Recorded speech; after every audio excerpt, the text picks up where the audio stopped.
Hello, in this video we're gonna check if there's a Gorilla Glass screen protection on Huawei Nova Y61. And to do this we'll need to visit our website HardReset.Info. Now locate this device and scroll down.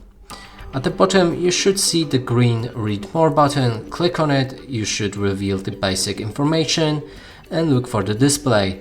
Here we have it.